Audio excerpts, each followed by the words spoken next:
Thank you बच्चे। आप लोग कैसे हैं? उम्मीद है कि अच्छे ही होंगे। तो बच्चे आज आप लोगों का एलसीएम और एचसीएफ विभिन्न तरीकों से निकालने का मैं विधि बता रहा हूं और एचसीएफ और एलसीएम पर आधारित बहुत सारे क्वेश्चन कई परीक्षाओं में पूछता आ रहा है और आने वाले जो एग्जाम है, कंपटीशन है, उसमें गारंटी है कि 2-3 क्वेश्चन तो इनके माध्यम से अवश्य ही पूछता है।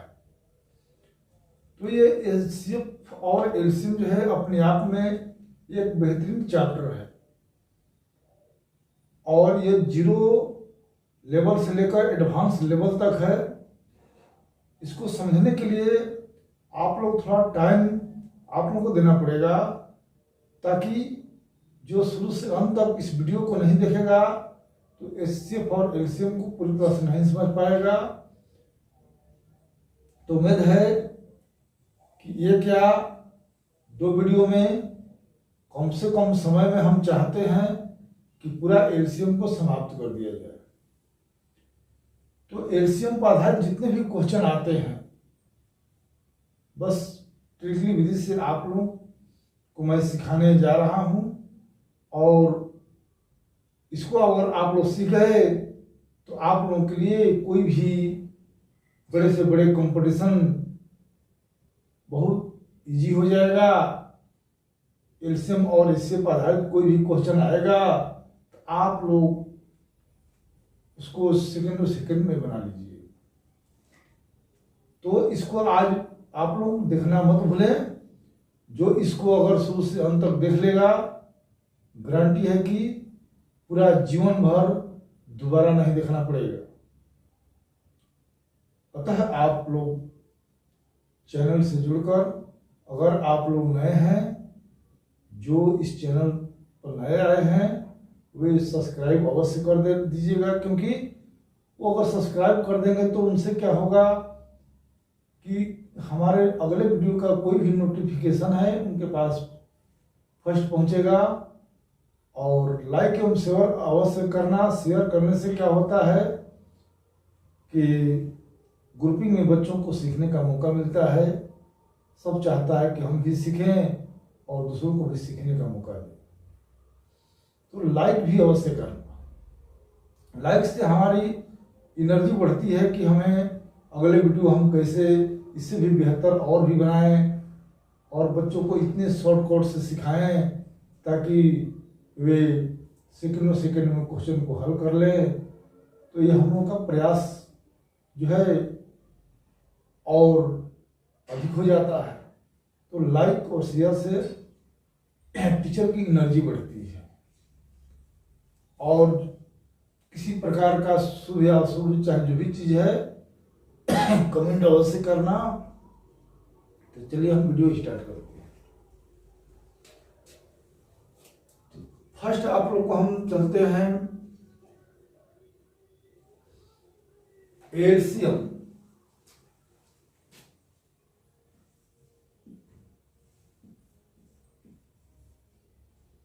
इसको कहते हैं लसा।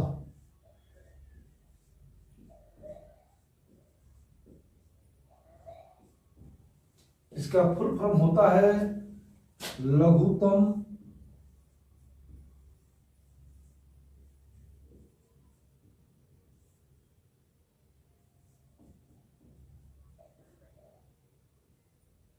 सम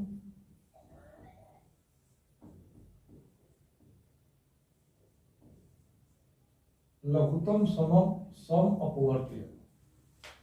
ल से लघुत्तम होता है, स से सम होता है और अ से अपवर्त्य होता है।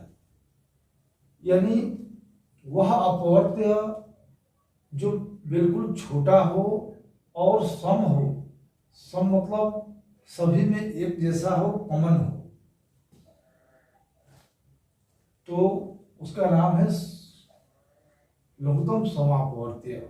यानी अब इसको निकालने का हम फर्स्ट विधि लेकर चलते हैं, अपवर्त्य विधि।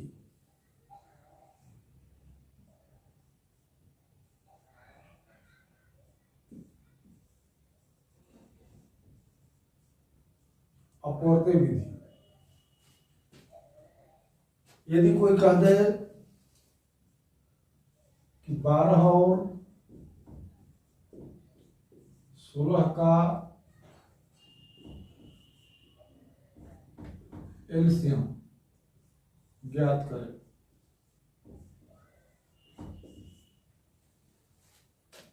तो हम क्या करेंगे कि 12 का अपवर्त्य निकालेंगे।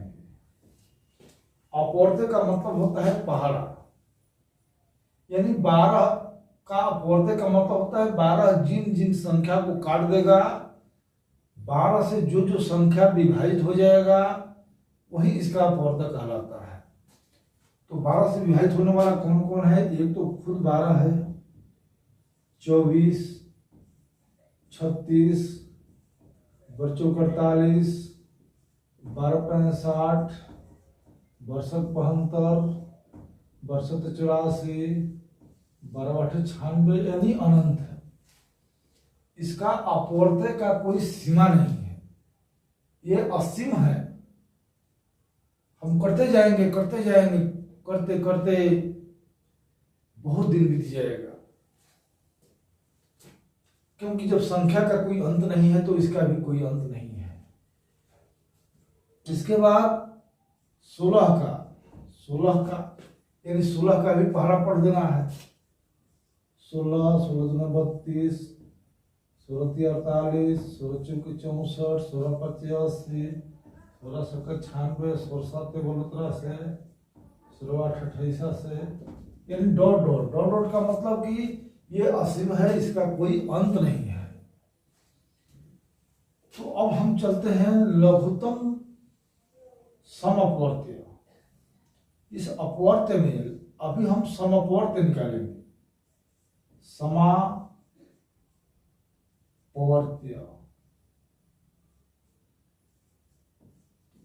समापवर्त्य का मतलब होता है कि सम प्लस अपवर्त्य, यानी समा, म में और मिलकर आ हो गया, वही दोनों मिलकर समापवर्त्य। समापवर्त्य का मतलब होता है कि वह अपवर्त्य जो दोनों में है। अपवर्त्य माने तो आप समझ ले, अपवर्त्य का मतलब होता है कि किसी संख्या का अपवर्त्य वह कहलाता है जो उस संख्या से पूरी तरह विभाजित हो जाता है। अर्थात जिस संख्या से कोई संख्या पूरी तरह विभाजित हो जाती है तो विभाजित होने वाली संख्या उस संख्या का अपवर्त्य कहलाता है। तो समापवर्त्य का मतलब होता है कि वह अपवर्त्य जो दोनों में हो। तो दोनों में कौन है भाई? तो दोनों में हम इधर देखते हैं, ये 12 96 है, 12 96। तो इधर हम देख रहे हैं कि एक 48 मिल रहा है और उधर 96 मिल रहा है। यहां हम देख रहे हैं कि ये 48 जो है ये दोनों मिल रहा है, इधर एक 96 मिल रहा है। तो जो दोनों में हो, तो यार 48 दोनों में है, 96 दोनों में है। फिर हम यदि आगे बढ़ाते हैं तो बहुत अभी संख्या जो है दोनों में मिलेगा। तो 48 96, इसके बाद डॉट डॉट देंगे कि फिर यदि हम आगे बढ़ाएंगे तो बहुत मिलेगा। अब इससे समापवर्त्य में यहां लघु जोड़ देंगे,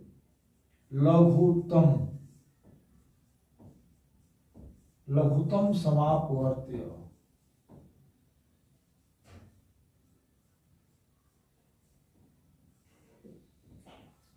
मतलब इस समापवर्त्य में जो सबसे लघु है, यानी समापवर्त्य तो बहुत आएगा, लेकिन इसमें जो है लघुत्तम जो सबसे छोटा है, लघुत्तम प्रत्यय का मतलब होता है सबसे छोटा, ये सुपरलेटिव डिग्री है। तो इसमें जो सबसे छोटा है यानी सबसे छोटा 48 है, तो 48 आपका एलसीएम हो गया। इसी को हम शॉर्टकट में लिखते हैं ला सा और आ। ला सा आ बराबर 48, ये हमारा इसका अपशिष्ट। इसमें अ का मतलब अपवर्ती होता है, ल का मतलब लघुत्तम होता है, स का मतलब सम होता है, अ का मतलब वो अपवर्त्य, यानी वह अपवर्त्य जो दोनों में हो उसी का नाम है समापवर्त्य। और इस समापवर्त्य में यदि हम लघु लगा देते हैं तो सबसे छोटे समापवर्त्य का नाम है लघुत्तम। तो उम्मीद है कि आप लोग इसको समझे गए होंगे।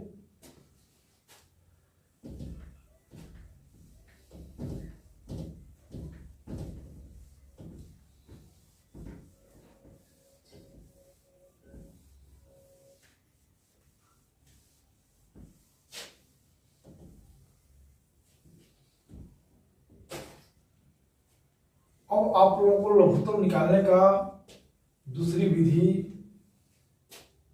जिसका नाम है गुणनखंड विधि।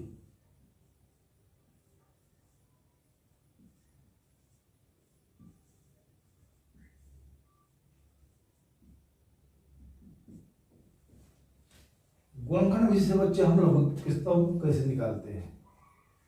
जैसे अभी हम दिए थे कि 12 और 16 का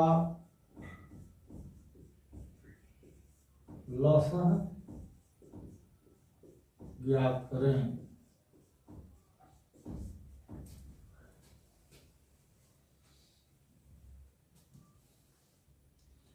तो गुणनखंड का मतलब इसमें हम एक अभाज्य जोड़ देते हैं, अभाज्य गुणनखंड विधि। अभाज्य मतलब ऐसा गुणनखंड करना है जो कि बिल्कुल अभाज्य हो। तो 12 का अभाज्य गुणनखंड निकालना है, तो 12 का अभाज्य टुकड़ा टुकड़ा कर देंगे, 2 गुणे 2 गुणे 3। फिर 16 का भी 2 गुणे 2 गुणे 2 गुणे 2। अब हमें क्या करना है, डायरेक्ट लसा पर पहुंच जाना है। डायरेक्ट लसा पर हम पहुंच जाएंगे। तो अब इसमें देखना है कि कितने संख्या जो है विभिन्न प्रकार का है। तो 2 और 3, 2 और 3 जो है भिन्न भिन्न प्रकार का है, अलग अलग है। यानी अलग अलग जितने भी संख्याएं दिखाई देगा, कोई किस्म का, जैसे कोई 2 है, 3 है, फिर कोई 5 है, फिर 7 है, सबल को हम लिख लेंगे। यानी जितने भी संख्या है डिफरेंट टाइप के, अलग अलग किस्म के, उसको हम लिख लेंगे। संख्या तो ऐसे ढेर है, 4 इसमें है, 3 इसमें, 7 है, लेकिन कौन प्रकार का है, तो 2 प्रकार का, 2 और 3। तो संख्या का वैरायटी पहले हम लिख लेंगे। अब हमको देखना है, इस लघुत्तम निकालने के लिए देखना है कि ये 2 जो है सबसे अधिक कितने बार आया है। या तो दोनों में देखेंगे, या जितने संख्या का निकालना है वो सभी में देखेंगे। अभी 2 अंक का है, 3 अंक का, 4 अंक का, 5 अंक का रहेगा, तो देखेंगे कि 2 सबसे अधिक कितने बार आया है। तो सबसे अधिक है 4 बार, यहाँ लिख देंगे 4। पावर दे देंगे 4। 3 कितने बार आया है, 1 बार, तो इस पर पावर 1 रहेगा। और 2 पर 4 का मतलब होता है 2 दूना 4, 4 दूनी 8, 8 दूनी 16। और 3 का मतलब होता है 3 और 16 3 48। देखिए ये दूसरा विधि से हम फिर उतना ही 48 ला दिए। ये एलसीएम निकालने का ये दूसरा विधि है, जिसका नाम है अभाज्य गुणनखंड विधि। हम अभाज्य गुणनखंड विधि से आपको एलसीएम निकालना सिखाए। तो पहले क्या करना है, अभाज्य टुकड़ा ज्ञात कर लेंगे, फिर उसको एलसीएम निकालेंगे। इसके बाद है अगला विधि,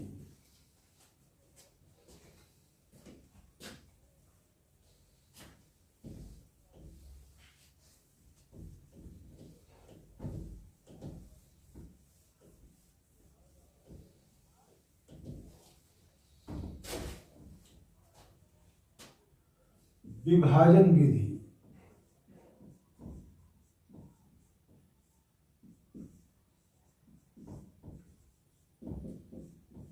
विधि से जनरली लोग बनाते हैं, बचपन में हम लोग भी सीखे हैं। तो जैसे अब इसी का निकालना है, जैसे 12 और 16 का भाग विधि से। तो सबसे पहले हम यहाँ पर 2 से कटाते हैं, 2 छक 12, 2 बार 16। फिर इसके बाद 2 से कटाएंगे, 2 3 6, 2 चौके 8। अभी बचा है तो अभी भी उसको कटाते जाएंगे। 3 एकम 3,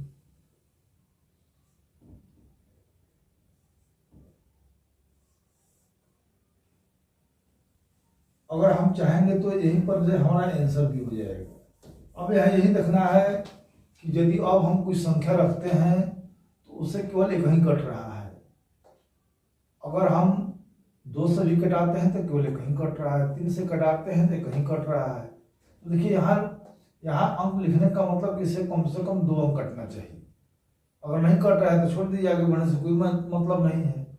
हम चाहेंगे तो एक अंक भी कटा करके आंसर ला सकते हैं, उससे कोई अंतर नहीं है। तो हम चाहेंगे तो यहाँ पर हम 3 से कटा देंगे एक बार, फिर 4 बचा तो हम 4 से कटा सकते हैं, यानी नीचे एक एक आ जाना चाहिए। तो अब क्या करना है कि गुणा कर देंगे, 2 गुणे 2 गुणे 3 गुणे 4, 2 दूनी के 4, 4 3 12, 12 48। देखिए आंसर हमारा 48 आया। यह है विभाजन विधि। चाहे कितना हो संख्या हो, अगर इसको हमको निकालना है इस विभाजन विधि से हम निकाल सकते हैं। 2 से कटाएंगे, 2 दूना 4, 2 3 6, 2 चौके 8, 2 छक 12। फिर 2 से कटाएंगे, 2 एकम 2, 2 के 3 नहीं है, 2 दूना 4, 2 3 6। फिर 2 से कटाएंगे तो 3, 2, 2 एक बार में। फिर 3 से कटाएंगे, 1 3, यानी ये भी एक हो जाएगा। यानी हम लास्ट में नीचे एक इधर जितना आ गया उससे गुणा कर लेंगे। 2 गुणे 2 गुणे 2 गुणे 3, 2 4 दूनी 8, 8 3 के 24, इनका एलसीएम हो गया 24। हम चाहेंगे तो यहाँ से खेल समाप्त हो जाएगा, यानी हम 3 से कटा करके बाकी छोड़ देंगे। लेकिन हम चाहेंगे तो लास्ट में एक एक ला देंगे, इधर जो आएगा उनको गुणा कर देंगे तो आंसर हमारा हो जाएगा। ये कोई भी बच्चा जो है आसानी से बना सकता है। और उनको ये नहीं समझना है कि यहाँ पर जो रखेंगे उससे 2 अंक रहेगा तो कटेगा, एगो नहीं कटाएंगे। एक रहेगा तो एको अंक से हम कटा सकते हैं, बस उसको कटाते जाएंगे। लास्ट में हमको 1 आ जाना चाहिए, कोई भी 1 से ज्यादा अंक नहीं बचना चाहिए। इस प्रकार हम विभाजन विधि से एलसीएम निकाल सकते हैं। चलिए अगला विधि है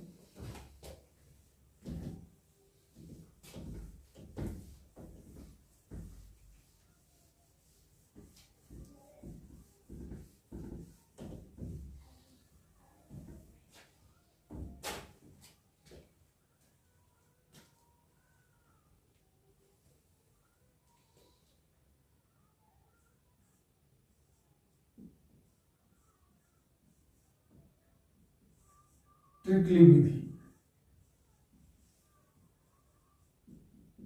ट्रिकली विधि से कैसे निकालेंगे? अब तक हम आप लोगों को कम से कम 3 तरीका से बताए।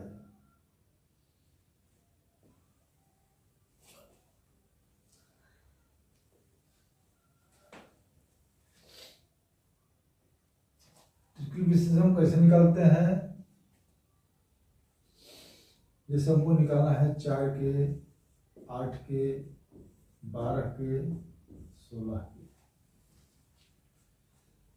तो हमको जिस समय को बचत करने के लिए, यानी सेकेंडों सेकेंड में बनाने के लिए इसका उपाय है। जैसे अब हम अभी आप लोगों को हम बता रहे थे 12 और 16 का। चलिए 12 और 16 से चलते हैं। अगर 2 संख्या है, दोनों का निकालना है, दोनों का एलसीएम क्या होगा, तो इन दोनों में जो सबसे बड़ा होगा तो देखेंगे कि जो सबसे बड़ा है उसको 12 जो है विभाजित कर देता है, तो नहीं कर रहा है। जो विभाजित नहीं कर रहा है तो 16 को हम आगे बढ़ाएंगे। 16 का अपवर्तन को बढ़ाएंगे, 16 के पहाड़ा को बढ़ाएंगे, यानी 16 को गुणा करते जाएंगे 2 से, 3 से, 4 से, 5 से, यानी कितने बार करेंगे कि इससे वो विभाजित हो जाएगा। तो जो संख्या इस छोटे संख्या से विभाजित हो जाएगा वही इसका एलसीएम होगा, और वो एलसीएम जो है 16 के इस बड़ी वाला संख्या के पहाड़ा में ही है। तो 16 दूनी 32 विभाजित नहीं हो रहा है, 16 × 48, यानी ये 48 एक ऐसी संख्या है जिसको 12 काट देता है। 16 का तो है ही है पहाड़ा में, 16 का अपवर्तन है ही है, 16 तो काटिए देगा इसको, लेकिन 12 भी इसको भी देखना है। जब ये काट देगा तो समझे कि इसे ही इसका अभिष्ट आंसर हुआ। अब इसमें आप लोगों को ज़्यादा पन्ना, ज़्यादा कागज की जरूरत नहीं है, ये शॉर्ट और ट्रिकली विधि है। इस तरह से अगर हमको निकालना है 4, 8, 12, 16, तो इनका हम एलसीएम कैसे निकालेंगे। तो इनमें जो सबसे बड़ा है 16, अभी देखना है कि 16 को कौन कौन संख्या, छोटी संख्याओं में देखना है कि कौन कौन संख्या को इसको विभाजित करता है। तो 4 ने इसको विभाजित कर देता है, 4 के 16, 8 भी विभाजित कर देता है, लेकिन 12 विभाजित नहीं कर रहा है। तो हम इसका 16 का पहाड़ा पढ़ेंगे, 16 का अपवर्तन को बढ़ाएंगे, यानी 16 दूना 32, 32 को भी 12 नहीं कट रहा है, आपको 12 को हमको देखना है। 16 × 48, यानी 48 को ये 12 काट देता है, अतः 4, 8, 12 और 16 का एलसीएम हो जाएगा 48। इस तरह से हमें कोई भी संख्या का एलसीएम निकालना है। अब इतने संख्या का एलसीएम निकालना है, हमको पन्ना पेज की जरूरत नहीं है, ज्यादा समय की भी जरूरत नहीं है, बहुत जल्दी में हम चलेंगे, ये करेंगे, देखेंगे कि इनमें जो सबसे बड़ा कौन है, तो 18 है। तो 18 है तो हम देखेंगे कि 18 को कौन कौन संख्या पूरी तरह काट देता है। तो 3 × 6 = 18, 6 × 3 = 18, 9 दूनी 18, लेकिन 12 से 18 नहीं कट रहा है। तो नहीं कट रहा है तो हम क्या करेंगे कि 18 के अपवर्तन बढ़ाएंगे, 18 के पहाड़ा बढ़ाएंगे। तो 18 दूनी 36, ये 36 जो है 36 को 12 काट देता है, बस 12 काट दिया तो इस पूरा क्लियर हो गया, यानी 36 ही इसका अभिष्ट एलसीएम होगा। इस तरह से हमें कोई भी निकालना है 5, 10, 15, 20, 30, इसका एलसीएम क्या होगा। तो इनमें देखना है सबसे बड़ी संख्या, तो सबसे बड़ी संख्या 30 है। तो 30 है तो देखिए 30 को कौन कौन काट देगा। 30 5 से कट जाएगा, 10 से कट जाएगा, 15 से कट जाएगा, लेकिन 20 से नहीं कटेगा। तो क्या करेंगे कि हम इसका अपवर्तन बढ़ाएंगे। तो 30 दूनी 60, यानी 60 में 20 का भागा पूरा पूरा कट रहा है, तो 20 × 3 = 60।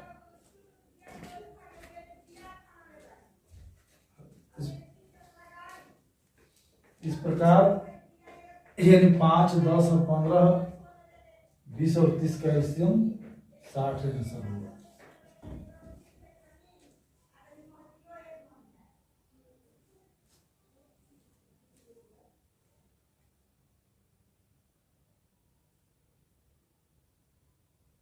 तो बच्चे हम इस प्रकार से एलसीएम निकालने का एक ट्रिकली विधि है, ये आप लोगों को हम चौथा मेथड से सिखाए और इस मेथड से हम आसानी से बड़े बड़े संख्याओं का एलसीएम निकाल सकते हैं। जैसे मान लीजिए 9, 8, 12, 18।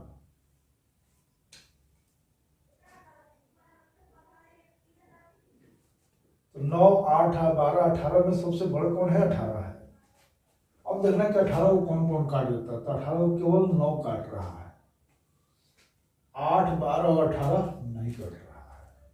8 और 12 जो है 18 को नहीं काट रहा है। तो हम 18 का टेबल पढ़ेंगे।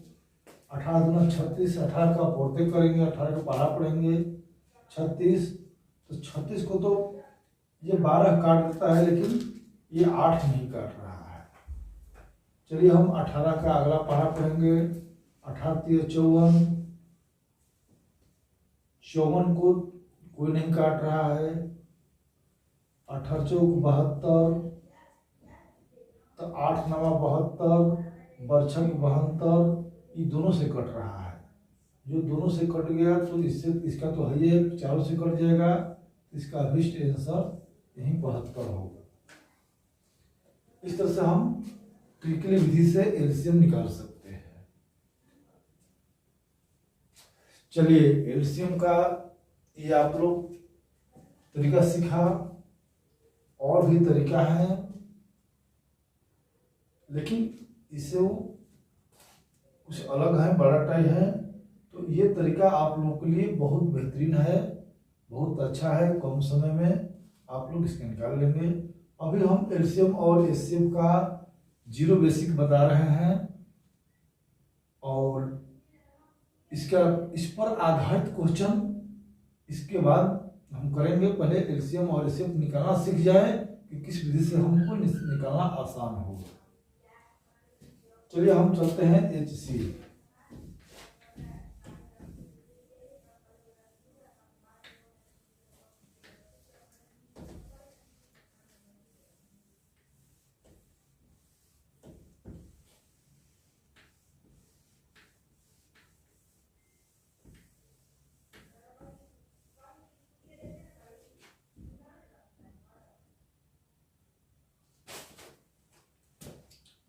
अब हम HCF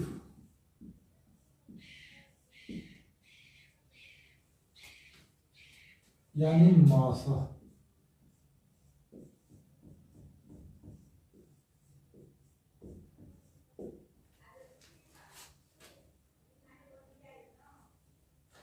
तो सबसे पहले हम मासा का फुल फॉर्म, तो महत्तम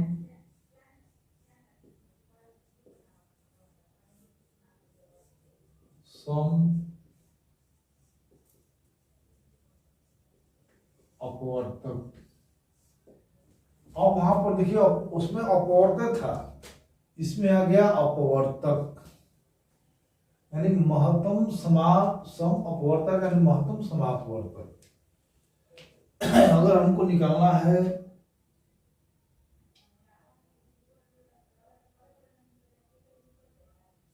बारह और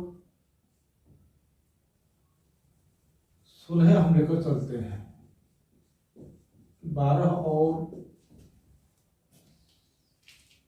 16 का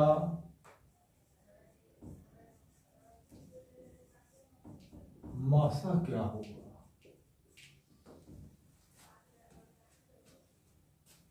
तो 12 का हम अपवर्तक क्या होता है कि अपवर्तक वह संख्या होता है, इसका अपवर्तक वह संख्या कहलाएगा जो इसको पूरा पूरा काट देगा। जैसे इसको काटने वाला संख्या का नाम है अपवर्तक, इसको जो भी संख्या विभाजित कर देगा वो सभी अपवर्तक कहलाएगा। तो 1 से विभाजित हो जाएगा, 2 से विभाजित हो जाएगा, 3 से विभाजित हो जाएगा, 4 से विभाजित हो जाएगा, 6 से हो जाएगा, अपने आप से भी हो जाएगा। तो अपवर्तक का सीमा निश्चित है, अपवर्तक का सीमा जो है निश्चित है, और अपवर्त्य का जो एलसीएम में हम लोग पढ़े हैं उसका सीमा निश्चित नहीं है, वो असीम है। और इसका सीमा यहाँ पर निर्धारित है, क्लियर है। जिसे अब 16 का निकाल लेंगे। 16 1 से कट जाएगा, 2 से विभाजित होगा, 4 से होगा, 8 से होगा और 16 से होगा। ये क्लियर है। अब इन संख्याओं के अलावा ये और किसी भी संख्या से विभाजित नहीं हो सकता है, यानी इनको काटने वाले संख्याओं का नाम है अपवर्तक। अब इस अपवर्तक में हम निकालते हैं समापवर्तक।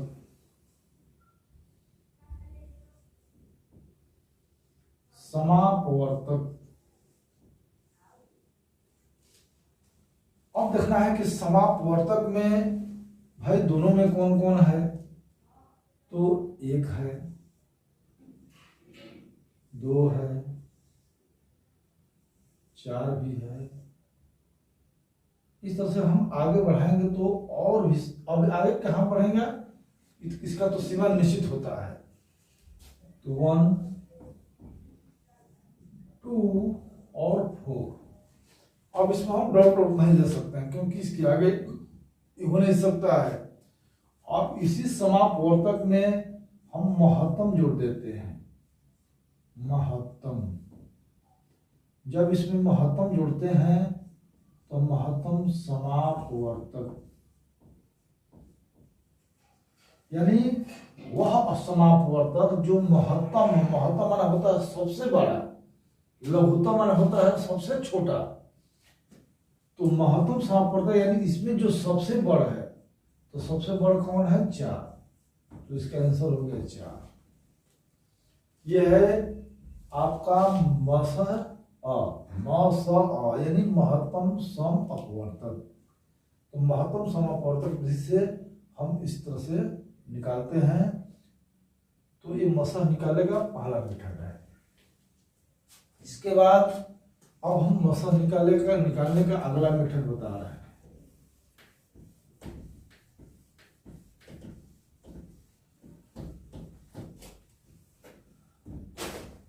मसह निकालने का अगला मेथड है, आप लोग अभाज्य गुणनखंड से देखिए।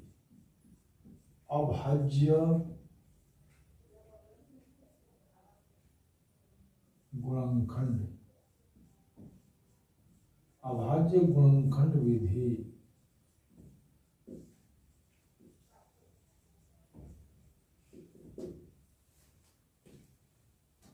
जैसे अभी हम निकाले थे 12 और 16। हम एक पर इसलिए सिखा रहे हैं कि एक पर समझने में आराम पड़ेगा।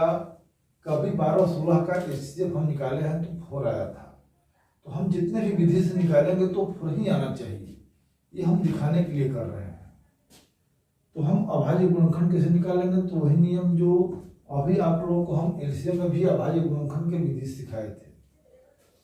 जैसे 12 का अभाज्य गुणनखंड 2 गुणे 2 गुणे 3, 16 का अभाज्य गुणनखंड 2 गुणे 2 गुणे 2 गुणे 2। अब यहाँ पर हमारा डायरेक्ट मसह आ जाएगा।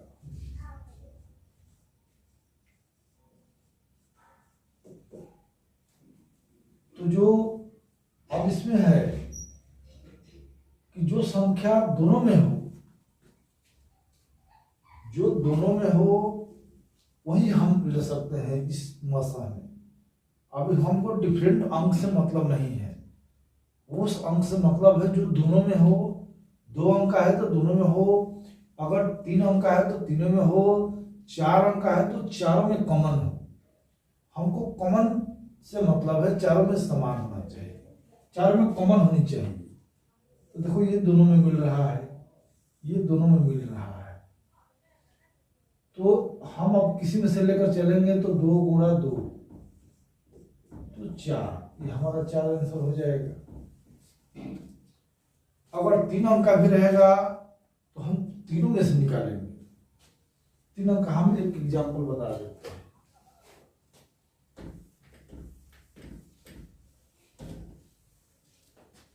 यदि हमको निकालना है 16 का, 24 का,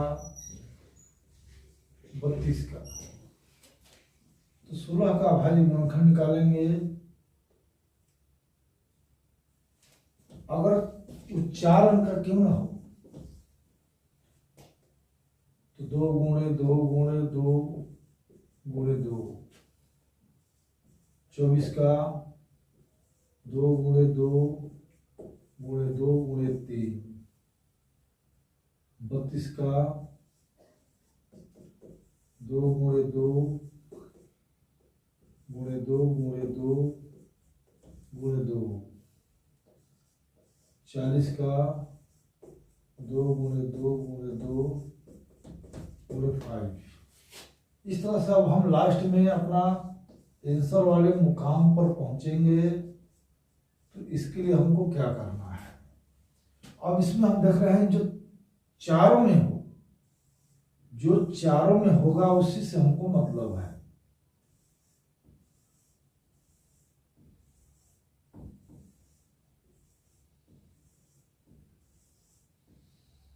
अब इसके बाद कोई संख्या चारों में नहीं है, तो जो चारों में नहीं है चाहे वो अलग अलग संख्या क्यों ना हो, जो चारों में नहीं है तो हम नहीं लेंगे। तो हमारा आंसर क्या होगा, तो अब किसी में से हम ले सकते हैं, किसी में लेंगे तो 3 को 2 मिलेगा, किसी में लेंगे तो 3 को 2, तो 2 4 दूनी 8 ही हमारा इसका आंसर हो गया। तो ये मसह निकालने का आपका हम तीसरा विधि बता रहे हैं, ये दूसरी विधि। चलिए अब हम चलते हैं तीसरे विधि।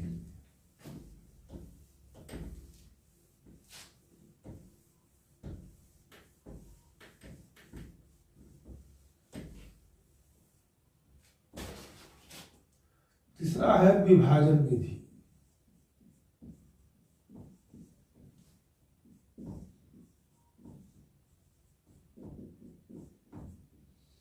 जैसे हम अभी निकाल रहे थे 12 और 16 का, हम ये एग्जाम्पल लेकर चल रहे हैं। तो 12 और 16 का जितने भी विधि से हम निकाले हैं तो 4 आया है, 4 आया है। अब हम देखते हैं इसका भी विभाजन विधि से कैसे निकालते हैं। तो 12 का भागा देंगे एक बार में, 6 में से 2 घट गए 4। जब शेष बच जाता है तो शेष को हम घेर लेते हैं और जिससे हम भागा दे रहे थे उसको हम उतार लेंगे। 4 तिया 12। अतः लास्ट में जिस संख्या के कट जाएगा, जब शेष 0 आ गया तो देखना है कि 0 शेषफल किसने लाया, तो 4 ने लाया। तो जिस संख्या से शेषफल 0 आता है वही इसका मौसा कहलाता है। तो मौसा बराबर इसका हो गया 4। ये हम आप लोगों को 3 विधि से मौसा सिखाए। चलिए अगली विधि है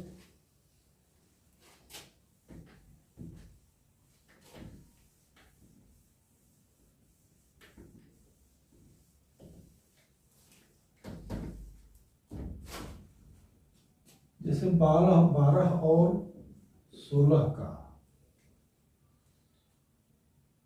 हमको हम मौसा ज्ञात करें।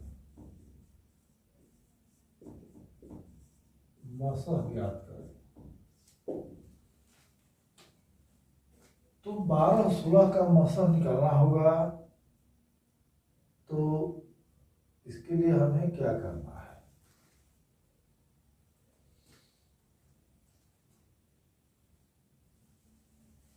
तो इसमें जो सबसे छोटा है,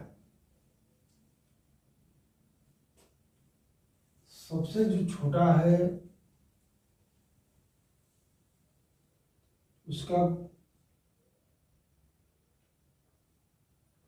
गुणनखंड ज्ञात करेंगे।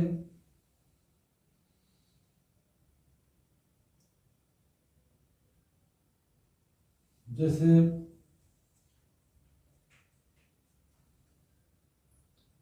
चाहे हम यहाँ पर 8 भी ले सकते हैं या हम अभी इसमें लेकर चलते हैं। तो 4 तिया 12, इसका गुणनखंड हो जाएगा 4 तिया 12, इसका गुणनखंड हो जाएगा 4 गुणे 4।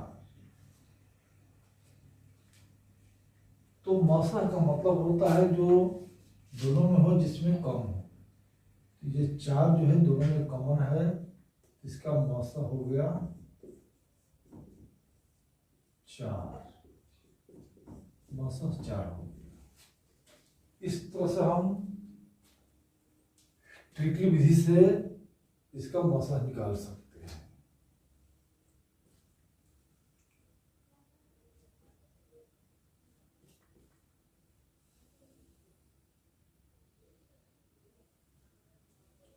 तो जितना आप लोगों को तरीका बता दिया गया, वो तरीका जो है वो बहुत इम्पोर्टेंट है। उतना ही तरीका आप लोगों के लिए मसा के लिए उपयोगी है। तो मसा हम इस तरीका से निकाल सकते हैं। अगर हम जैसे 2 का 4, 6, 8 का मसा निकालना है तो हम ऐसे भी निकाल देंगे जो इसमें सबसे छोटा है। अब देखना है कि छोटा जो है किनको किनको काटता है, यानी इस संख्या से ये भी विभाजित हो जाएगा, ये भी हो जाएगा, ये भी हो जाएगा। जिस संख्या से बाकी सभी संख्या विभाजित हो जाता है, जिस सबसे छोटी संख्या ले बाकी सभी संख्या विभाजित हो जाता है, वो उसका मसा कहलाता है। अतः इसका मसा हो जाएगा 2। यह है मसा का ट्रिकली विधि। इसको हम ट्रिकली विधि कहते हैं। ट्रिकली विधि से मसा निकालने का तरीका है। ये अगला नियम है आप लोग। तो बच्चे आप लोग को हम मसा और लसा का अभी परिचय बताए कि मसा और लसा हम कितने विधियों से निकाल सकते हैं। अब इन पर खेल हम स्टार्ट करेंगे, इस पर क्वेश्चन करेंगे, जो आप लोगों को अगले वीडियो में देखने को मिलेगा। अभी आज का वीडियो हम यहीं तक विराम करते हैं। जय हिंद, जय भारत। अगले वीडियो